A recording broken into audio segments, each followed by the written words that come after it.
Good morning, grade 8s, and welcome back to WorksheetCloud. This is grade 8 English, and I really hope you've been enjoying the lessons. I promise today I will not sing, because I'm sure you're tired of hearing my voice. If you have a question during the lesson, please email grade8@worksheetcloud.com. Today's lesson is on creative writing. Now I can see my grade 8s, they don't enjoy this. Whenever I say we're going to write an essay, they go, "Oh, no ma'am, please." And it's just something that we have to do. I thoroughly enjoy reading and writing, so I hope you do too. So let's look at some of the important aspects of when you want to write your essay. So it's always important to read your instructions, and on your exam paper or on your task sheet they will always tell you what to do. Sometimes they don't require you to write your own title, but they do want you to note the topic. Sometimes as a teacher, marking your work and receiving it and it just starts, the essay just starts. I have no idea what topic you chose, I have no idea the name. So it's so important that you actually either go 1.2, the summer holiday, or you can make up your own title, which captivates the reader or the teacher. Oh, now my grade 8s are already moaning, "Ma'am, 200 words. You don't want to know what you get in matric." But yes, you must stick to this word count, 200 to 250 words. Please don't go over. And please don't go under. If you go under, that's just almost like you're shooting yourself in the foot, because you have the space to create different characters and a plot and to take us on a journey. So don't go under. Then when you edit your essay, you must look at these aspects such as spelling, your language, and your grammar. When it's editing time, you take out the dictionary, you can maybe ask normally it's a peer or your friend in class, just to go through your story and to see, hey, is this actually quite good? Are you using the correct language and grammar and spelling, of course? Then it's important to plan something, and we're going to look at that in the slideshow. A lot of my learners just start. They just want to get it over and done with, so they start at the top, they write the title, and they go. But we really need to think about, what do we want to achieve? What, at the end, what do I want to get at? So it's important to have a mind map and a rough draft, just to get your planning going, and then your final draft is to show you've checked all your spelling, all your errors, you've got the characters and everything looks good. Then you've got your final draft. Paragraphs are so important. You have to have your introduction. Then you have your body, which contains 3 to 4 paragraphs or more. And then lastly, be creative. There's nothing worse for me reading this beautiful narrative essay where you're taking me on a journey and we're going through the streets and someone's chasing you, and you're just taking me, and it's a whirlwind adventure. And then you realize at the end, oh, you're running out of time, or you actually you didn't do a mind map, so you actually don't know how to end the story. And you end off with, "I woke up and it was all a dream." Do you know? I can't, because you've just taken me on this adventure. I was so excited to see how this was going to end, and you just told me it was a dream. No. Be creative. So here we've got the Hunger Games. All my books are at school. I have a nice little cupboard and my learners can read there. But a lot of teenage books are actually turned into movies. Not just teenage books, but a lot of movies were books. So I read the Hunger Games first, and then I watched the movies. I've got a few books here. I read Me Before You, before it turned into a movie. Love the story, so beautiful. Sad, so you need the tissues. Oh, I love Divergent. So I bought Divergent before it came out, and then I read the whole series, and I was very disappointed because the first one is very close to the movie, but the second one, they changed the movie a bit. And then we've got another, Nicholas Sparks. He's got lots of movies. Nights in Rodanthia. It's a beautiful story. You all should know The Notebook. Yes, this was a book before it was a movie. I must admit the movie is very, very good. And then this is the third book, To Me Before You. I mean, look at how big this book is. I don't think you could have told me when I was 13 that I'd be reading at my age. Okay, maybe not 13. I think I started reading when I was 12. Not started, but I really enjoyed reading books. Because stories are so captivating, and movies don't give you all that much detail or all that information. And also a lot of movies, yes, the Hunger Games, they did do the sequel and the third one. But sometimes not all movies do that. And then you get to see what happens to the character afterwards. You just want to know more.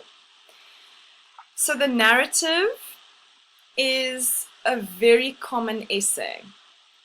And I always tell my learners, if you enjoy storytelling, if you want to create characters and make a good story, definitely choose the narrative essay. It's also a lot easier because you're telling your own story. Okay, and it's usually in the past tense. There it is. Okay, include an introduction, middle, and an end. So this is always important, your structure. So narrative essay, I must write in past tense, I must have characters, there must be a plot, and there must be a conclusion. Here it says dialogue can be used. So a lot of novelists and authors, they like to use dialogue. It's just to create this sense of you get to hear the character speaking. But sometimes in an essay, 200 to 250, it's a bit too short for you to now engage in dialogue, and sometimes your dialogue overrules and overtakes your whole essay. So it says here, know when to stop. Don't include unnecessary details. Okay, so you got to keep the reader attention, and they want to read more. Be careful when using dialogue. Punctuation can become tricky, and there you might lose marks if you don't know how to use dialogue properly. Then you'll lose marks for punctuation and grammar and language. This was the book I was talking about, Divergent. They turned it into a movie, and those are the characters. So what do I do with my mind map? So a lot of the time learners actually just don't know where to start. So this is an example of what you could start with. You could start with your topic in the middle and then just branch out. So what happened? What is my main event? Okay, who is involved? So your characters. Why they behave this way? Maybe they've got a past. Maybe they've been hurt before. We don't know. Where this all takes place, so you have to have a setting. So you want to describe it so the reader is captivated. And then when did this happen? And what? Okay, so that can help you start your creative juices to flow. Here's the Maze Runner picture. This is actually a series I didn't read, and I just watched the movies. I don't think I was the first one was amazing, and I said, oh, I'm going to read the books, but I just never got around doing it. So if you guys have read the books, hopefully you can let me know if I must read it or if I shouldn't, if it was good. Now let's look at the introduction. So your introduction should be captivating. So it should start off and not be boring. It should set the tone for the written piece. So if I had to pick up the Maze Runner, the novel, and open it and read the introduction, I should want to read more. Remember, this is where the reader decides whether they want to keep reading your work or not. Okay, so obviously as a teacher, I have to read your essay because I have to mark it, but make it interesting, make it good. So I want to read more and give you a good mark. Then we're going to look at the descriptive essay. So we've looked at the narrative, now descriptive. Now when you first write a descriptive essay, it is a bit tricky, but the more you practice, the better and easier it becomes. So descriptive essay describes people, places, situations, feelings. So I always tell my learners, they're sitting in the classroom and they have to just describe everything in the classroom. What do they see? What do they hear? For you, you're probably sitting at home, in an office, or in your bedroom, or in the lounge.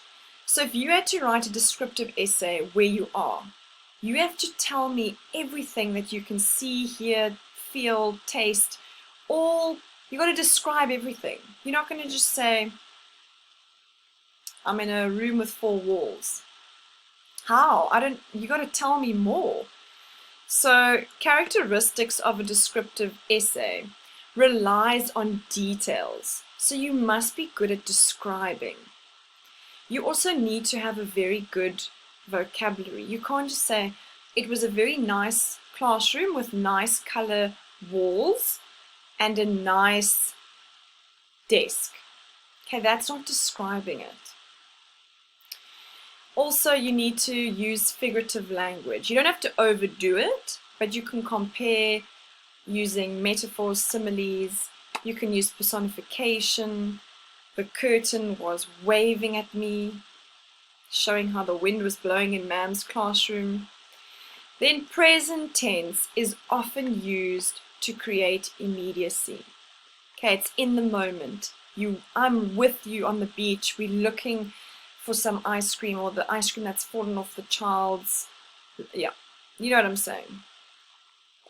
This is very important. Show, don't tell, and we're going to expand on that. Understate rather than overstate. So what do I mean when I say show, don't tell? So instead of just saying something is hot, you can say they're dripping in sweat. And that's very descriptive. Her face was beet red. Not just red, beet red. Maybe she was embarrassed. Maybe she was angry. Panting for breath. Boiling under the blazing sun. See how the bee works so well there. Fanning self with hand. Whew, it's hot. I'm probably going to sneeze soon, sorry. Wiping off sweat. So you get this image that there's so much sweat dripping that you've got to wipe it off. Clothing drenched in sweat. So this is all telling us how hot it is. Maybe you went to Durban or Dubai and you're sweating. You can't just say I'm hot, because you can be hot in Cape Town as well. No, but I was dripping with sweat. The sun was beating down on me. Okay. So hopefully you've learned a little bit about showing and not telling. Here's another example for us. Instead of saying there were trees near the lake. I mean, that is a pretty image. I can see the beautiful lake and trees. But what do the trees look like? What is going on here? Okay, so let's have a look. The lake stared through the trees. So here's some personification. A lake can't stare. A wide grey eye trapped in a perpetual, look at that vocab, whew, beautiful, state of weeping, not just crying, but weeping. Okay, and it's okay if you find this difficult at first, but the more you do it, the better it will be. Okay. This is so important. You need to use your 5 senses. So, smells, sounds, sights, taste, and touch. So let's look at the smells one. The scent of the newly opened rose, so we're talking about a flower, danced, personification, sweetly upon the wind. Sounds. When she laughed, a wild array of exotic birds burst from within her.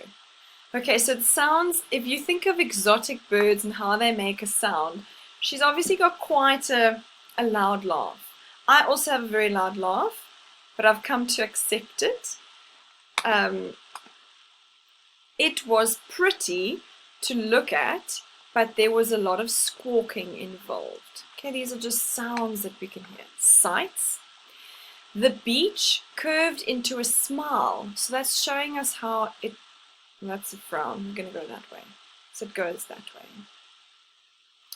Above a flowing blue beard that sometimes grew too high and was then shaved away. So it's quite an interesting image there of the beach. Taste. The sugar plum filled my mouth with memories of Christmas morning long past. Christmas mornings long past. So you can take a taste and connect it with a memory. Then lastly, touch. The ferns brushed like a whisper against my skin.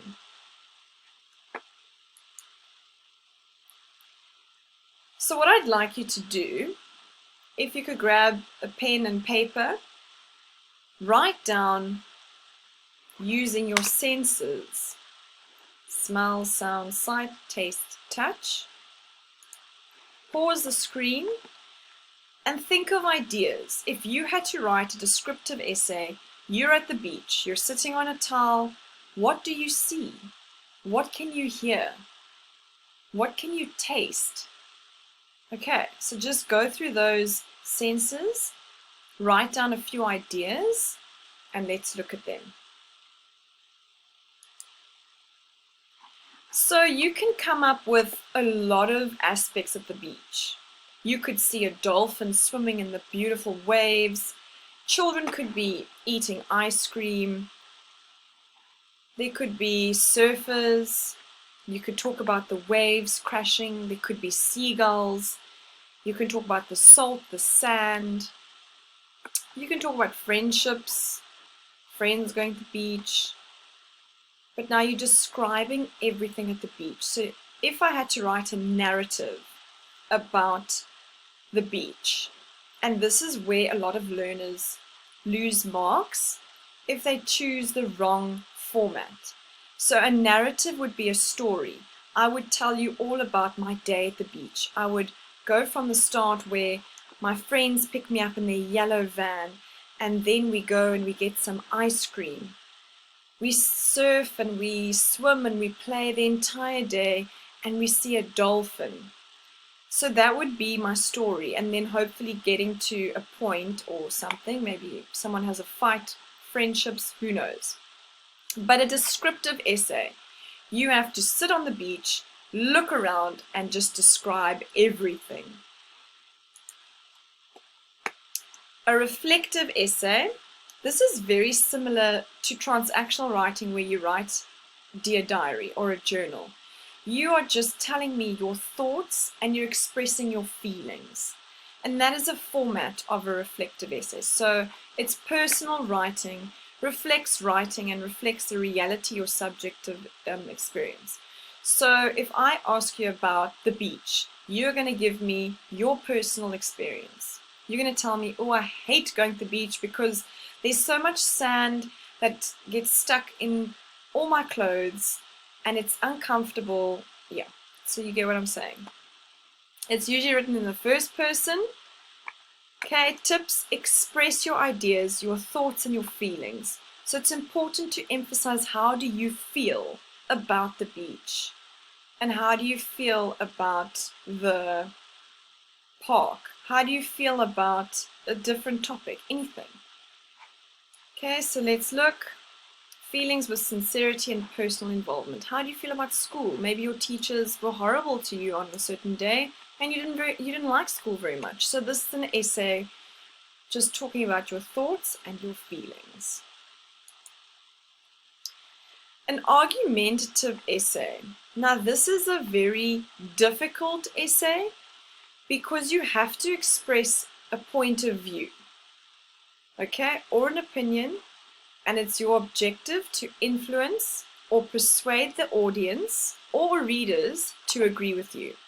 Take a stand and support your opinion. The introduction is vital because it captures the reader's attention and clearly states your opinion.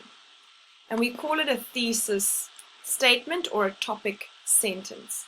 And it's important to actually take the I away because you want it to be very factual and you need to get your point across. So, should schools have uniforms or not? Now, you're going to argue schools should not have uniforms. Why? Because it takes away, or you'll say, the learner's individuality, creativity, all of those things. So it's a very academic piece, and that's why it's quite challenging, because you have to write formally. Whereas with our narrative, you can write informally. So it's a lot easier to do well if you don't have that vocab.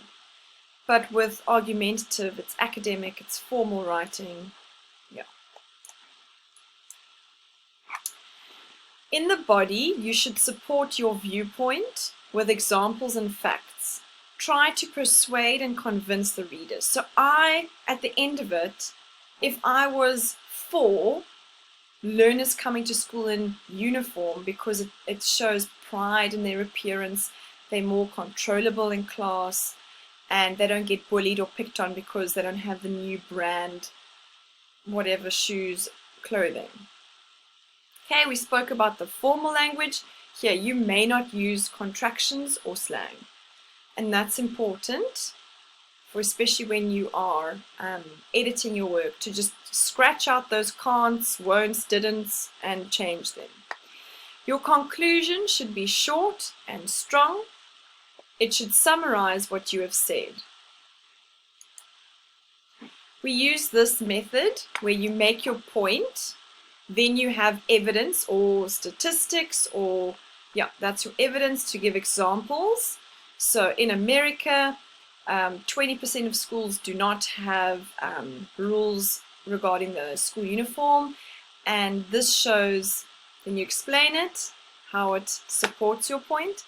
This shows that academic control, or learners will be in control of their own education, or whatever the point is.